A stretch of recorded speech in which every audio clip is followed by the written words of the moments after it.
Ladies and gentlemen, boys and girls, it is Daniel Cates interviewing Charlie Carrel. That's the kind of hype you need for a conversation like this. It is happening. Two future leaders of the world combining their talents and minds to change your lives. Let's hope it works out that way. I think. Yeah, I think it's going to happen. I think it's coming.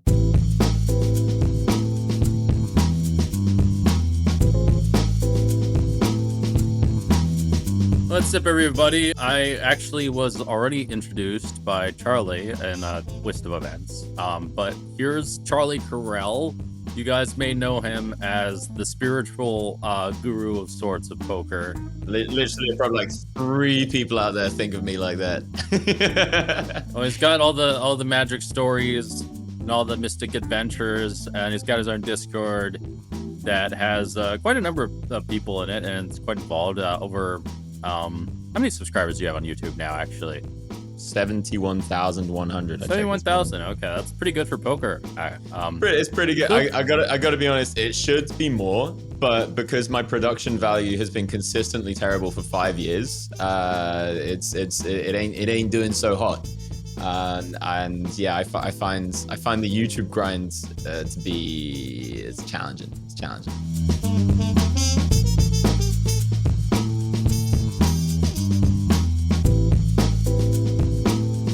A little harder than it looks. That's for sure. You have to, especially while traveling. I found the traveling's really made it. Geniuses like me and you, for when we're just all maths and numbers and clever things and spiritual enlightenment. It's not easy to drop down into the technical world, but and the marketing world and the thumbnail world. But I actually around about 4 months ago, I started taking it actually as properly seriously. I started looking at the analytics for the first time ever. And yeah, there's a lot to it. And the people who are crushing it, like Mr. Beast, for instance, or in the poker world, like Phil Galfon's doing amazing at the moment. Doug did amazing. They're on it. Like they're really, really on it. And I think it's an underrated art. I think I read a couple books on it, but anyway, no, most of the audience doesn't really know what we're talking about. They're interested in the poker, maybe the magical stuff. I think there's an audience for that. You got all the magical stuff. We'll get into that. But yeah, you've got most mystic poker player. You've got the live reads, and you could read people's faces too. And you could read people's energies, I guess. I don't know, maybe even their souls. Can you read their souls?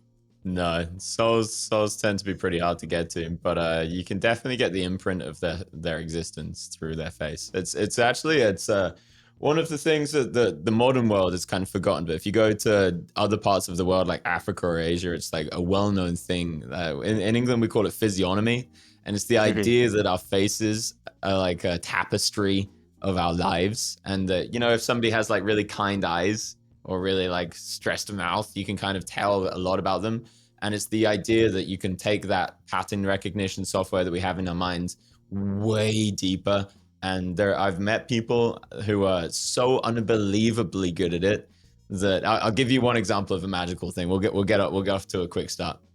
So I was at a retreat that I hosted for Lifestyles, right? It's the second one I did, and I had a friend there called Chi, and he had a really bad cough, and he was keeping himself up at night. It was pretty bad.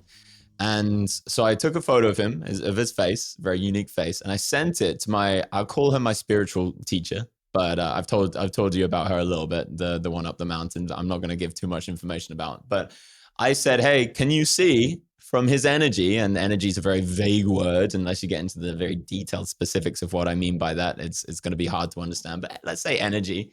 Can you see what's up with him? Why he has this really bad cough? And she texted back. I could even show you the text if you don't believe me. And she said, when he was younger, he had bilateral pneumonia, and it never completely healed up. And I said that to Chi, and he went, "What? How did she know? How did she know that?" And he had bilateral pneumonia when he was 7. And the reason I sent the photo of him is because she's done this kind of stuff dozens and dozens of times in different spots for different things. And I had a very, very high, high trust in her ability to do that. And, the chance of that being a coincidence is just that one example is just thousands to one, and maybe tens of thousands to one. That is true. I have heard sort of similar things. I mean, like I've seen, I mean, but nothing like that specific exactly. Um, I mean, I've seen things that were in the spirit, seem spiritual that seem that specific, but were really inconclusive. I mean, I guess that stuff makes sense. I mean, if this is a real thing, I want to learn it. I feel like I'm better at reading people's souls than reading their fucking facial imprints, Yeah, unfortunately. it's an interesting one. It's not only faces that you can actually that there's so much to this, and I've been studying it more than I've been studying poker for the last like 6 years. There's so much to it. You can go in so much depth. It's actually unbelievable. But there's many different ways of doing it. There's a scientific way of doing it. There's an artistic way. There's an intuitive way. There's an energetical way. And yeah, it's pretty wild how in the modern world people would bet their left kidney that this thing doesn't exist. They would bet like 1,000,000 to 1 or 100,000 to 1 or whatever, these things don't People are so exist. weird with how obstinate they are these days about like spiritual things. It's like it's very it's strange. It's as if like it's a bizarre like I mean would say I don't know, but like people will just be like super against the possibility. I just don't know where they get this unless they're like super researched. Yeah, I But used to I be in that mean, mindset, so I definitely understand it to a large degree. And I grew up like super atheist, hyper skeptical, rationalist, materialist, all of the naturalists, everything like that. all the And ists. yeah, You're all the ists. religiously anti-religious. Yeah, oh, 100%. And That's too funny when it I happens. would debate every single person that was religious that I come across, and I would win every single fucking time because all the religious people that I met were so unintelligent, let's say, and not very articulate and not very persuasive. And all Yeah, I the would think scientific people I met were like super persuasive. And so yeah, I I guess had that this would mindset of like scientific people are just like the smart people, and the religious people are the dumb people, and that's it. I would say that would like experientially, that would probably support your views pretty strongly. I mean, that makes sense to me. I mean, I do think that a lot of religious people kind of get into it purely based off of the emotion, which is whatever. But I mean, those people are not going to be very good at debating it, of course. There is a very logical and intellectual side to it that if you read like Vivekananda, Swami Vivekananda, who also debated between rationalism and like spiritualism or debated over the existence of God anyway. Or if you read other guys like Thomas Aquinas or the various Hindu texts and things like that, or the Buddhist texts, they very much say don't believe in anything unless like he literally the other day I was reading and the guy said don't believe in anything unless like there's no evidence for it. But like people just seem to miss the point of that. Like it's not supposed to be just pure like faith based in terms Yeah, of like this is believe the in something thing. invisible. Whenever I hear the word faith, it's often people thinking that faith means to believe without rational understanding. And that to me isn't what faith is. Like I don't believe in anything unless I have like experiential, empirical evidence or rational evidence to believe that something exists. And I'm like so overly skeptical. Like when I met my spiritual teacher, for want of better words, I questioned her so much, even though she showed me time and time and time and time again that she was just like she was a crusher, man. She was a high stakes crusher. But I was so overly skeptical because for me, it's like it's the part of the spiritual process that is so important is the not believing stuff that isn't real. And when you meet most spiritual people, they're off in the clouds and they don't have the ability to like ground their rationality into their understanding. And they, you know, you meet a lot of people that are bad PR for the spiritual communities. Yeah, I mean that makes sense. There's lots of bullshit within it too, 100% as well. And the idea of faith, actually, I would say, well, there's a couple ideas about it, but one is that in poker when you're losing or whatever, but like the logic's there, and like like the rationalism's there, and like what makes sense to believe in, or like what's right to do, or that kind of thing. Like that to me is like an example of faith in a positive way. You keep believing yourself even though you're losing, like that kind of thing. That would be like faith. It's a very similar principle that works in most situations. um, there's something we said for, like, trying something to see if it works as well, which for some reason rational people just, like, can't seem to get over this idea, or rational people can't seem to get over this idea of trying things that they can't exactly prove incorrect to see if they'll actually work. It's Yeah. like Yeah. it's like they refuse to. I mean, there's ironically like this like something irrational about their stubbornness. It's a weird thing about Yeah. it. It's like they're like I said, they're religiously anti-religious a lot of the time.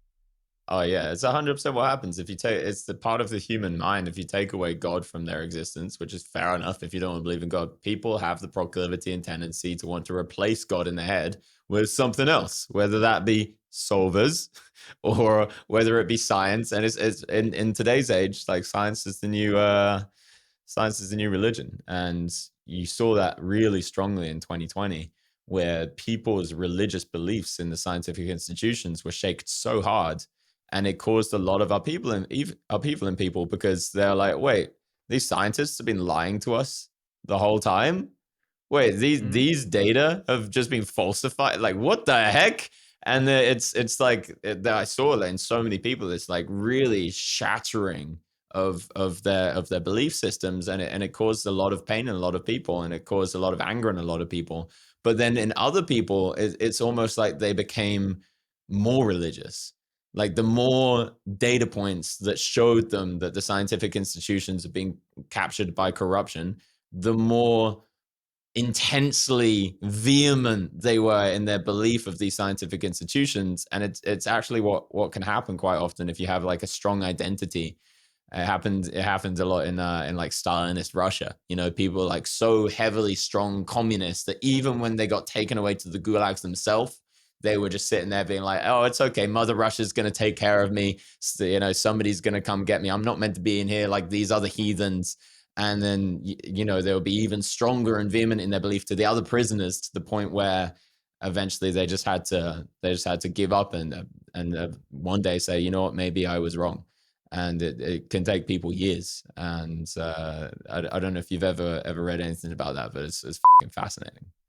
Well, I read a bit about communism. Actually, the ironic thing about communism was that, first of all, I believe Marxist specifically was very anti-religious to the point where communism became like it had all the components of a religion. It effectively was a religion, except that instead of like believing in some mystical being or whatever it is, it would be belief in whatever the communist ideology was, but the ridiculous fervor and all that stuff was there, and all the the movement.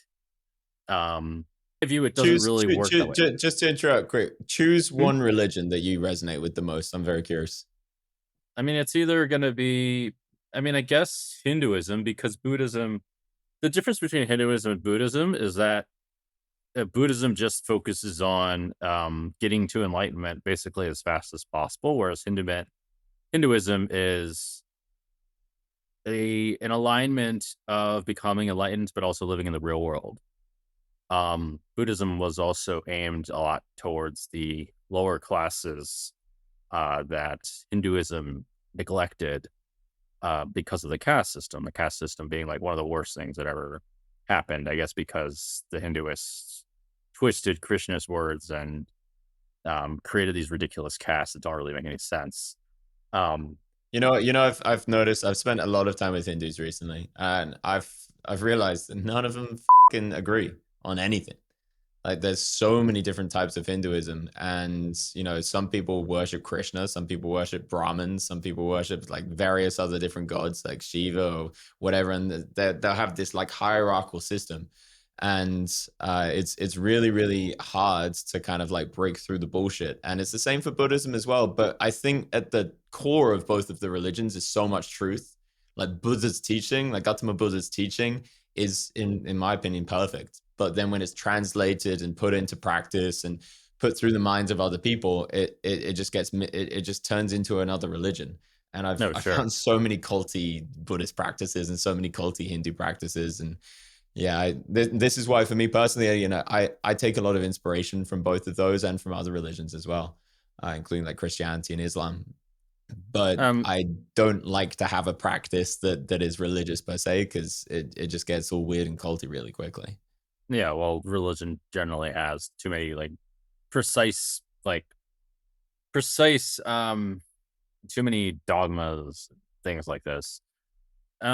Yeah, Buddha's philosophy was a lot more ironed out than you could say Krishna's. Krishna's didn't really, I mean, there were various, what were they called? The rishis that wrote a lot of things, but Krishna himself didn't seem to write too much. It's more like people writing about his life. So you could say Yeah, that. it's interesting as well with Krishna. Loads of people think of him as this enlightened human that existed. Some people think of him as the literal god of the universe. Some people think of him as just another like vaguely enlightened person. I'm actually going to probably be traveling to Vrindavan, the birthplace of Krishna, Mhm. in the next few months. Is And it on the Vrindavan streets or of Vrindavan? Vrindavan. We can't even agree on that. Yeah, I don't know. But apparently in Vrindavan, at least, they believe that that's where he lived or was born or something. And in the streets of Vrindavan, they're singing kirtan. They're singing like Hare Krishna and sing to Radha as well because she lived there and like all of the and it's just like constant throughout the day.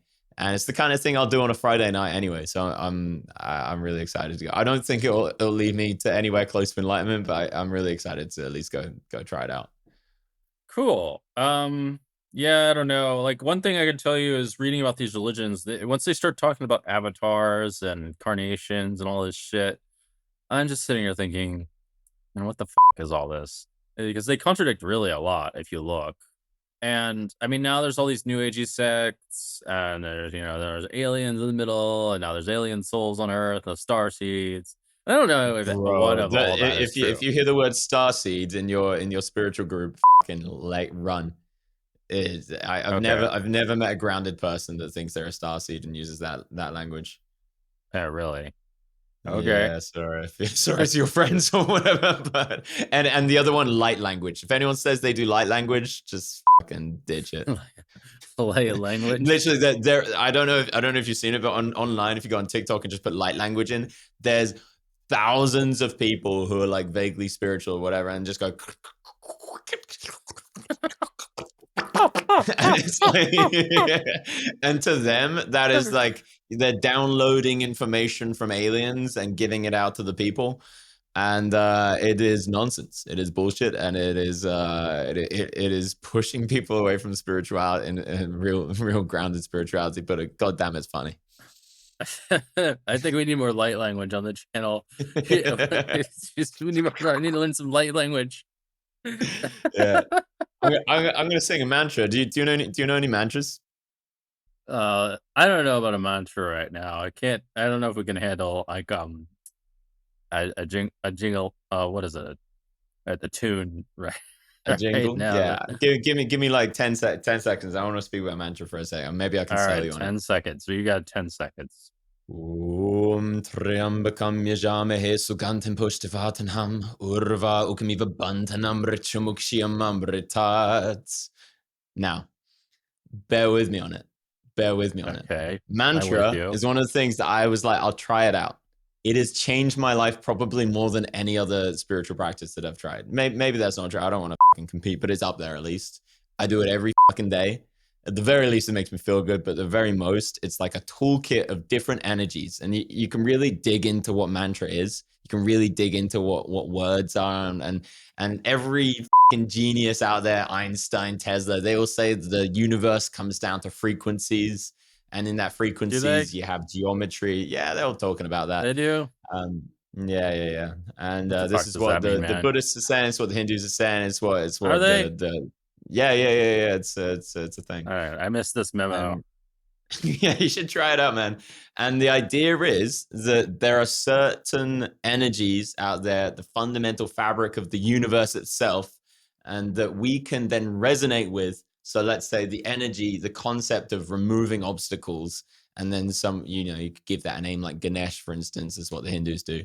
And then and very, very wise and powerful people have channeled certain sounds or figured out the right sounds that really resonate with the energy of removing obstacles that are in your life. And don't just take my word for it. You can actually just go and try it out. Go chant Om Gam Ganapataye Namaha 108 times for every day for 44 days and see what happens. And it 108 is it's times might be. I mean, I would try something if it doesn't take that much time. Let's put it that way. It's takes like like a gamble in takes my like eyes. 5 minutes. Yeah. I mean, I guess. I don't know. Maybe I'm open to something like that. I mean, if it's not too much effort. I mean, yoga's already proven at least, so that's nice. I guess even the Buddha did mudras and tantra or whatever. I don't know. Mantra, I don't yeah. get it, man. These things I really don't get. I mean, I there's a reason that here's something that I like to say on my stream. It's like, have you ever seen the video of the monk who sets himself on fire? I haven't seen the video, but I read about him because I was very curious. Yeah, what Yeah, about him? you can go on YouTube now and put Vietnamese monk sets himself on fire, Buddhist monk sets himself on fire, I didn't whatever. watch the video. I didn't really want to watch someone burning alive. I just like read about him, you know? Bro, it's pretty chill. And here's the thing: if I set anybody listening to us right now, if I lit a match and put it against their arm, what's their reaction going to be? Um, Probably not gonna have a good time. Yeah, they were like, this guy gets his friend to douse him in flammable liquid. This is before Photoshop or anything like that existed. Gets somebody to light a match, whole body up in flames. His reaction doesn't move a fucking muscle. What an alpha! What a beast! And the question is like, how did he do that? And I watched that and I'm like, oh, I really want to understand how somebody can have that much of a mastery over their mind and their body.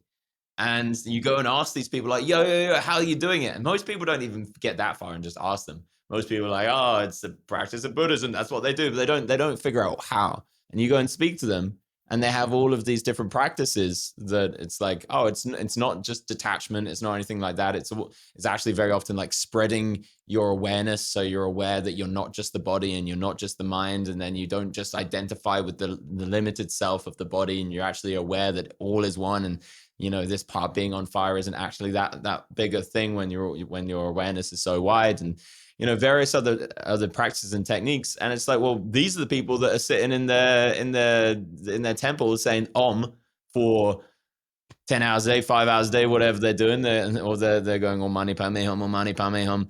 And well, something's working for them. And this is the thing about spirituality: is if you see results, you gotta chase it. You gotta be like, whoa, whoa, whoa, wait. How is Gotta there? do some How weird again? shit. He's not the only one to have done it. There are other people that have done it. It's pretty rare. I read. I mean, uh, I mean, this does seem like detachment. Honestly, this is how you detach, right? You realize somehow emotionally that you're not the condition yourself emotionally and not be so like wrapped up in your pain and things like that. However you do that, um, yeah, seems very difficult. Oh, in the latest news, spiritual news, I think I talked to you about this. I'm doing ayahuasca. At least that's the plan. I'm gonna have to be pure for a little while and try this celibacy thing. And no table salts. It's not gonna be a whole lot of fun. Um, yeah, you're reading those faces of those shamans, but apparently, like in the spiritual world, you gotta have Where like did you the right find these guys, face. by the way? They don't look so good. You just No, find him online? What's going on? like his friends found them that don't know anything. Okay, yeah. Not So here's wizards the that can thing. read their faces. Shamanism has been corrupted by many, many things, and it's become an industry. And people make a ton of money from people like you and people with lots of money from the West going over and being like, or from the East for them, going over and being like, hello, I'll pay you $2,000 to leave me in a ayahuasca ceremony for 3 days or whatever. And they're just printing money, and so they fall for that incentive and overblow their own competence, or convince themselves they're more competent than they are, or they might be dishonest. And for something like ayahuasca, where you're bringing yourself into the most vulnerable state you've ever been in, probably, you need somebody who's 100% trustworthy, 100% competent, has done it so many times and not had any issues, knows what to do if this happens and that happens and this happens and that happens. And most of these guys, they don't. They come from maybe a lineage where 6 generations back, before we colonized their people and destroyed their land, they might have had a good understanding of how to do it then. But that trauma being passed down by generation to generation is just fucked with their idea. And they have this thing. It's like, the quote, beware unearned wisdom. They're tapping into ceremony. They're tapping into plant medicines that they just haven't they haven't done the inner work for themselves. They haven't achieved that level of stability and enlightenment themselves, or whatever they would call it. And now you meet these people that are going around doing ayahuasca with them, and they're all fucking off in the clouds because they haven't been able to ground or integrate the lessons that come with the ayahuasca, or the ayahuasca wasn't prepared properly. And so it's a dangerous thing to do. So if you want to do it, you have to find the goats. Okay. Well, you really put some doubt into my situation. Like, how do you even find who's good? It seems like nothing's good, man. It seems like what's actually good out there? Seriously, Yeah, because it's not you're kind of easy, but shitty. it's out there, man. It's out there. Like I messaged somebody today for you. He's called Kurikindi. You can actually find him on YouTube, Kurikindi. And yeah, he's only done a couple of interviews back in the day, but he's fantastic. And I have a friend. She was actually I met her through poker, and she went out with him to the Amazon rainforest. She did ayahuasca for 30 days in a row, and she was like, for some of the people that were there, she was like the first white person they'd ever seen. And she came Really? back really powerful, really evolved, and she learned how to use ayahuasca instead of be used by it in the as you know, most people would go there and they're just be along for the ride. A lot of these shamans can use it as a tool. And you know, it worked out for her. And I think for somebody like you, it'd be really powerful to, because ayahuasca, what it does is it unravels you, and it unravels things in your mind that need unraveling, and then it gives you that space to then build upon that, where the phoenix rises from the ashes, kind of thing. Well, sure. I'm curious. Yeah, I would like to be. I would like to become a phoenix that rises from the ashes. That sounds fun, or that sounds good anyway. Yeah, Uh, I had a crazy idea. Why don't you? Well, you roasted them. Do you want to roast my face on the podcast roast your face. with the live reads? I'm Yeah, okay, it's a curious. little bit blurry right now because of the camera, but Yeah. all right, how harsh do you want me to be? Let's try medium harsh. Let's see how that goes. Medium heat. A couple of chilies out the scoliosis. I All didn't right. know there was a super harsh. I didn't know there was. I mean, Well, I've I been don't watching a lot of personally mind it, I think, but I for the podcast, it might not be ideal. I don't know. I've been watching a lot of stand up comedy recently as well, and a lot of like roast battles and things like that. So it's kind of in me right now to be really harsh. But All right, good. We go. Give me your spiritual roast. This seems like a thing. all right, let's see what comes.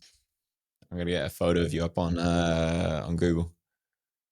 We can edit this I mean, though. the photos could be old. Maybe my energy changed. All right, Jungleman 2023 then. Yeah, these are the 2023 photos. All right, I got one. You as the Terminator. Yeah, you got some cool outfits, man. Okay. All right, I'll just go like this. All right. Here's the thing. When you are focused on something, you can be extremely powerful. Your manifestation energy is insanely powerful because your mind has so much raw cognitive capacity. This doesn't sound But like a roast. the big but, because you get almost like this like aspergic level of, and I don't believe in these labels, but aspergic level of obsession, um it can be really detrimental to a lot of your life, and you miss out kind of like the larger picture of what's happening. So for instance, on your spiritual path, you'll have this proclivity and tendency to focus in on one aspect of it, and it will almost be like you have these blinders on, and you don't see this element and this element and this element, and that can be really frustrating for you because you're like, well, this thing isn't giving me all the answers, this person isn't giving me all the answers, and you're not really fitting it into that like larger picture of what's happening. You also have this almost like childlike attitude of when somebody doesn't make sense or disagrees with you in a certain way, where you can get really triggered without realizing it. And this is also me coming from knowing you as well, but I'm channeling. Um, and when you get triggered, it's kind of it's very difficult for the person you're getting triggered to like get around that and soothe it, because you're also not very open to compassion and love. And it's something that I've loved watching grow in you over time. It's like I've watched you get slightly softer and softer, but the thing that you don't realize is there's so much more to go because you're such a sweetheart. Like I was speaking about this with Hannah, and she was like, and I think I told you this, for women, you're going to be like the dream guy. You just have this block in your heart because you've got the looks, you've got the skills, you've got the money, you've got the passion, you've got the ambition. But when it comes to that like really gentle, tender softness, which I can see in you, there's this big block where you don't let people in. And as soon as they start to get close, you kind of get a little bit panicky. And your way of panicking is to like criticize somebody else, and that pushes them away. And that it's the thing that kept you safe when you were younger. It's the thing that kept people at a distance when you were younger. It's your powerful intellect. You could think your way out of things. You could criticize people and put them below you because they were doing the same to you. And it's one of the is one of the things that over time, when you manage to open your heart, you'll just be a beast. But at the moment, your heart is so closed, man, and there's so much love waiting to pour into you and pour out of you, but you just don't see it yet. Um, I thought this was gonna be a roast, first of all. Well, I This could wasn't much roast of the a way you roast. look. You All can right. You look like if a mad scientist never hit puberty. okay. You can certainly do that. I think You look like wait, you look like you look like if like you look like a really famous actor, but if they had like really intense autism and they were like super into Lego. no, it's pretty good. I'll take it.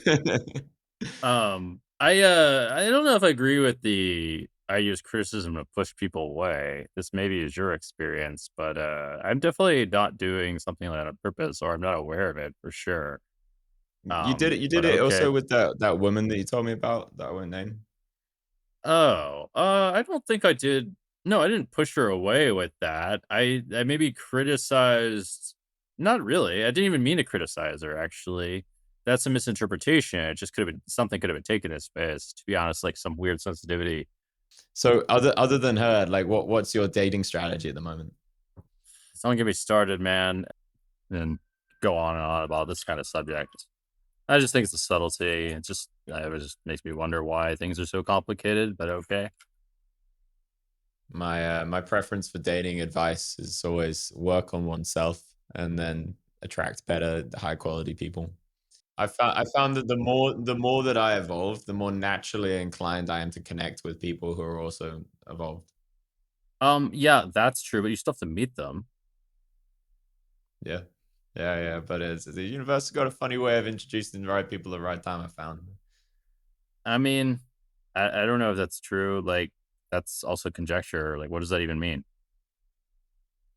Yeah, it means that I had a little bit of faith, let's say. But yeah, for me at Well, least, when it comes to you're like, dating, I mean, you're the outlier. Like, you're the outlier for all kinds of reasons. Like, most people's dating experience does not look like yours. Yours to them is just like a horror story, to be honest.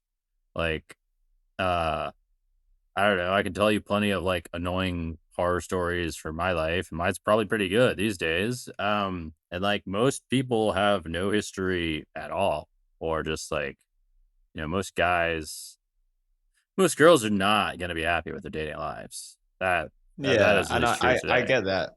When I was younger, I was like bottom of the barrel. Like literally, the girls in my class would make a list of like attractiveness to least attractive, and I was stone bottom. And yeah, like every single time. And I grew up thinking, oh, okay, there's nothing attractive about me, and that with my confidence, with my self image, with so many things. And eventually, I was lucky enough that all of my emotions just kind of shut off, and I had this like clarity of mind to really work on myself. And I made myself more confident. I made by just like forcing myself in situations again and again and again and again. I made myself more calm, and I opened my heart up. I made myself more honest and loving and all of these things. And eventually, I started becoming attractive to other people. And then as I then went on along in my spiritual journey, the quality of people that I was meeting, obviously I was also hanging out in spiritual places, so it was helpful. But the quality of people that I would connect with, because I could see them deeper than I previously could, because I'd met myself deeply as well. it just it just kept going and going and going and going, and to the point where now I feel, I really regularly I meet loads and loads and loads of beautiful people. I'm not dating at the moment because I'm married, but so many beautiful people that are actually like, and beautiful women that are starving for a spiritual man, that are just waiting to be able to connect with that divine masculine presence. But there's just not many dudes out there that are willing to work on themselves. And so much of the dating industry right now is just like preying on men's insecurities and saying they have to manipulate women into liking them, or they have to do these tricks and these rules and get really big and all of these things. And a lot of it just comes down to, actually, no, a woman just wants like a divine king. They want somebody that's done the inner work, is honest and loyal and powerful and confident, and has ambition. And this what I'm saying, man. You're all of these things. You're all of these things. And so from the outside perspective, it sometimes can be quite baffling to be like, oh, what the fuck, Jungle is having difficulties with his dating life. I know most of my when we spoke about it on Twitch stream, most people's reaction like, what? What are you talking about? Well, there's a few things that are unspoken here. So first of all, the one particular girl that I've told you about, I found her to be outrageously impossible to deal with. Like, there was like no winning with this person unless I just Yeah. magically knew how to deal with trauma, which is impossible. I mean, psychologists don't know how to deal with it. So that was like a whole separate bag of whatever, and that with my mind a lot. I mean, I'm still thinking about it now. I'm not really. It still makes me mad thinking about it because it's just so unfair, the whole situation. But there's a few unspoken things here. So all the things you mentioned are good. But so I could see them really working in like, spiritual communities and in like the right social circles and things like that. I could totally see all that working, or even in foreign countries, to be honest. But at least in like really superficial communities and things oriented around online dating where none of those qualities matter at all, like those things just don't matter basically. Like it's how hot you are and how tall you are, and like the girls don't look at much besides those things. They look at, they look at your vibe, whatever that is. They care if you like look positive and happy. They care if you look cool, which is also superficial for the most part. I mean, not 100%, but money. And then Yeah, I and mean, then if you like if you if if you go to the they circus, you're gonna find some clowns, man. But maybe these superficial circles aren't the I one. mean, it's like the main online dating is like growing and growing faster and faster. I mean, this is like the main way to meet people. And like there's a couple other things. To say I'm struggling is a little bit um in a sense, yes. But it's a bit my own bullshit that I'm dealing with. I realized, oh, my expectations are out of whack, which is very common things these days where like on paper I'm actually doing very well. But yeah, I don't exactly have what I want, partly because I was effectively traumatized myself by a very horrible experience with this particular person. Um, and yeah, I mean, that had a major effect. And on top of that, another thing is that for what you say to work, someone has to actually be very social in the first place, which is itself like very time consuming. Like I like, for example, don't really have time to go to I mean, I have some time, but, I think it's, like, already a challenge to go and, like, go out and meet people, and you just meet people at, like, such a slow pace in comparison to, online, which you can just, like, flip through all these little things. So, it's, like, very I don't think a lot of people have this, like, well-developed community of, like, meeting people. I'm, like, sitting here thinking, like, "What is this community?" I know you go to Curtans and, like, some events on Eventbrite. I mean, that must be it because it's like it seems like I'm gonna be honest. not a very I meet awk people or what is it? Pet everywhere I go. what? Okay. I just went to a restaurant before this, and I've made friends with every single one of the staff members. I mean, some of the new ones I haven't yet, but I will if I continue going. And I if I go out in the street, sometimes I'll just stop and compliment someone on something, or if I sit in a park, maybe I'll spark up a conversation with somebody. And it's just I'll go to a lot of these events as well, and I'm probably meeting like, yeah, just like a handful of people every single week that I have like genuine deep connections with. Not that they're my friends or anything, because you can't have that many friends, but there's so many people out there, and I think the idea is that by scrolling through all of these people, the quality of connection that you're going to find is just so small in comparison. And I did the online dating thing, and it sucked. It really sucked, and it was horrible for my self esteem. Like I came out just feeling so ugly because there's the parade of distribution where there's the most attractive dudes just crush, and then everyone else just gets fucked. And even if you're an attractive dude, it's still like you know, it's like you're competing in a really harsh environment. And yeah, and then going to these spiritual communities, it's like, oh, okay, everyone's on an even playing field, and you know, it's not like you're there to date. It's like, hey, I'm just there to connect with people, to have fun, and then if it happens, it happens. And for me, those kind of relationships forming are always a lot deeper, and they come from a lot. It just feels a lot more fulfilling, and it feels like there's a high quality of connection. Sure. So you're aware. I mean, you must know this, but most people do not go out and meet like every person when they go to a restaurant. Like I don't even know how I do that, even if I wanted to. Just by the way, like I don't personally meet that many people when I go out on the street, nor that I have like really. I don't know. It doesn't make a whole lot of sense to me, frankly. I mean, I was going to like a spiritual I literally community, have a I memory of guess. coming across you. This was just a story for people at home. I was walking down Oxford Circus, and I see Jungleman. Yeah, Before we yeah, were yeah. even that close friends, I see randomly talking to another woman on the street because and I think it's amazing that you were doing this. You were going up to people and you know, just like trying to get to know them on the street, and it's I think it's so cool that you did that. Well, if I like a girl, I will. I mean, if it makes sense, I'll like try to talk to her. Like, I'll do that. Yeah, I'll do that. It's just like most guys It don't do was that by so odd. itself. I Like, didn't know that you didn't know the person that, and from her perspective, it must have looked like it was like a setup, and I was like a stooge. That I was like, oh my god, Jungle Man, and she's like, oh yeah, he's got his friend to come in and recognize him or whatever. But yeah, that was really funny. yeah, yeah. But yeah, what you're talking about is like quite an outlier. It's very hard, even if you could say that being that extrovert is possible, which I think is very debatable.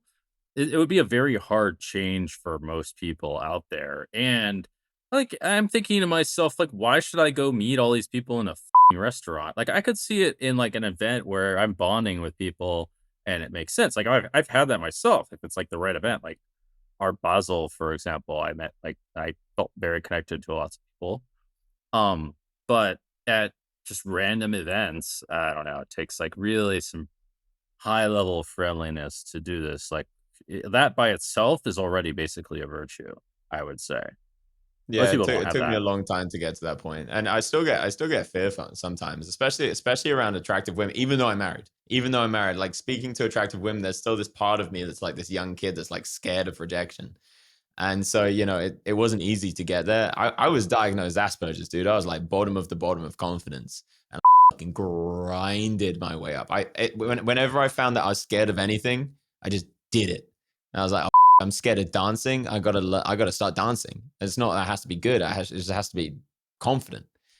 And so Well, there's now more I to that story than that, but that's a good idea. I think that's good overall. I mean, dancing in those curtains is probably a good idea if I'm really thinking about it. It's a hard change, but I mean, I think that's probably a good thing for the most part. There's definitely some caveats. So you don't want to embarrass yourself in like high stakes versions of that. You can say.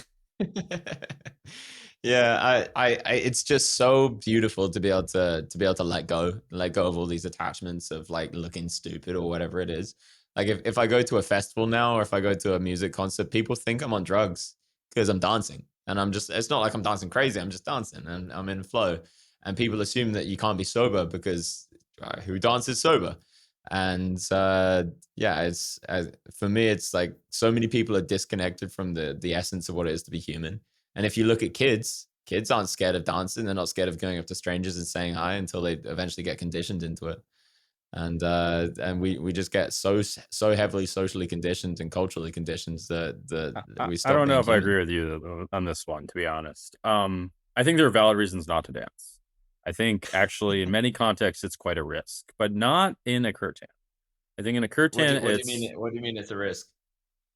well, if you're a guy and you're not very good at dancing and you're around girls you might talk to later, you can fucking turn them off, and they can not be interested in you, for example. Bro, if Or a woman is unattracted to me because of the way that I dance, then she ain't for me, man.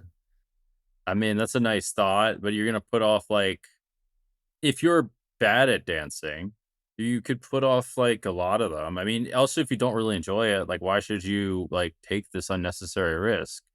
Or, like, what if I mean, those are the main 2 risks. There aren't really much risk beyond that. Yeah, Um, and the idea is that it's a when you're bit of a confident, push. there's no such thing as being bad at dancing or singing when you're I don't confident. agree with that. But That's not true. That's not true, dude. all right, That's man. not true. You If can you're the have kind bad of rhythm. would you look at it? Would you look at a kid that's just going like this and be like, oh, what such a shitty dancer? Well, you wouldn't do that because he's a kid. If you're an adult and they say But that, yeah, you would you would do think that. it? I mean, So not if you really. You would saw think if it's you funny saw me because at, you're the kidness. It's not the same comparison. if you saw me at a club and I was just or a kid and I was just doing this, you know, would you be like, ah, oh, this guy, what a retard? I personally wouldn't think anything because I don't care, but there would definitely be people that will think like, "Oh, this guy's just like." Now, in this case, like it should be whatever. But if you're dancing off rhythm, they'll think, "Yeah, this guy's a bad dancer." That's a Yeah, fact, and that will but I be that can be off-putting to I mean, you can be right about what you said, but like in the modern world, things like that can be heavy triggers for. Like it's like why put yourself in that situation anyway, well, the especially if you idea don't is enjoy that it. I don't want to attract people that judge people for dancing in a joyful way, no matter how it looks. I don't want to I be with those people. I don't want to I be around those I people. I agree with you, but people in the modern world, I mean, this is actually one of my biggest gripes of the modern world is that people are just so judgmental in the stupidest ways all the time, and they're constantly wrong.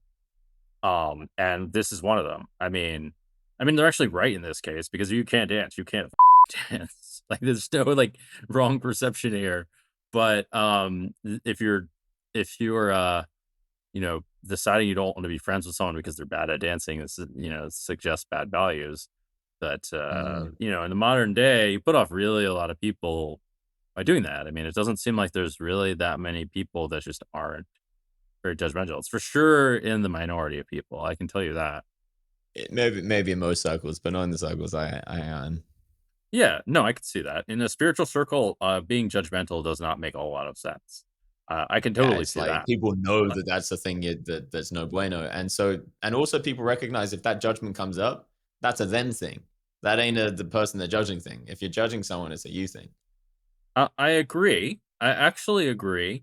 I'm just saying that it's going to put off a large amount of people, and it takes really a pretty strong resolve, to be honest, to say, okay, these 70 to 80% of people that I'm putting off.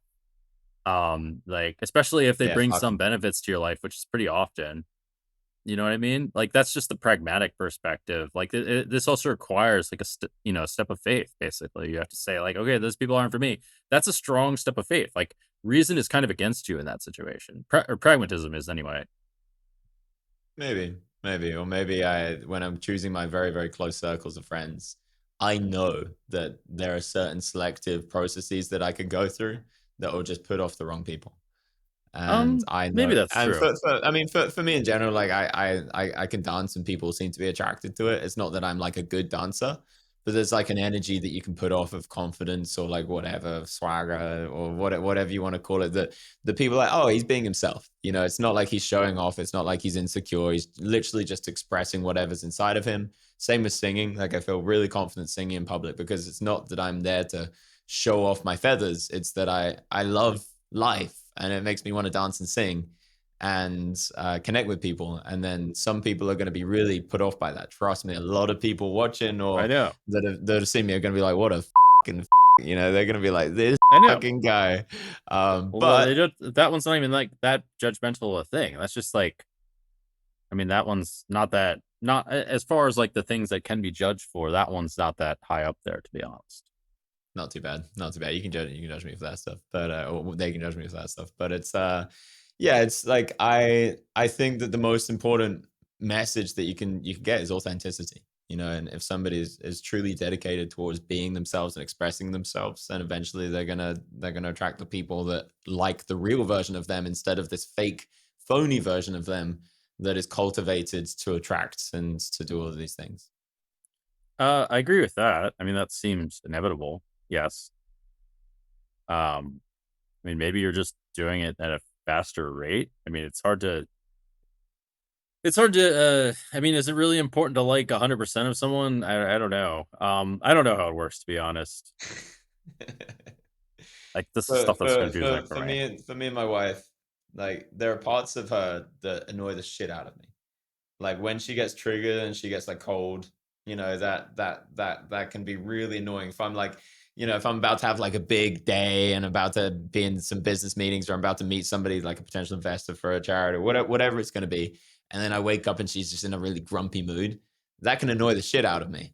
And it's you know, I don't like it, but I love it. You know, I love all parts of her, her imperfections, and I accept all parts of her. And I think it's not about liking everything all the time, but it's about acknowledging that these are the imperfections and these are the things that you perhaps grate against you, and maybe they could work on, or maybe you can work on liking more or accepting more. But finding the right person that fits you for all of the parts of you and not just the parts that you know, a lot of the time in dating everyone's just puts across the best sides of themselves, and then they Well, find people that will fall in love with the best sides of them. And then when it comes to like showing them their entirety, warts and all, then by the way, if you have warts, you could probably cure those things. But like, you know, like foibles and all, then you can you know, they end up breaking up or having a lot of difficulty. I mean, this is part of the problems with online or dating these days is that basically, I mean, it makes sense to do that because people are very judgmental, as I said. And so if there's any hint of any kind of whatever, or any even, like, I mean, I don't really know what the solution is, but I know that people generally want what's called I believe it's called a fluid relationship where everything's always good and, you're always feeling butterflies and blah, blah, blah. And if there's any sign of like whatever, red flags or variations of that, or, there's icks, blah, blah, blah. Many icks are ridiculous.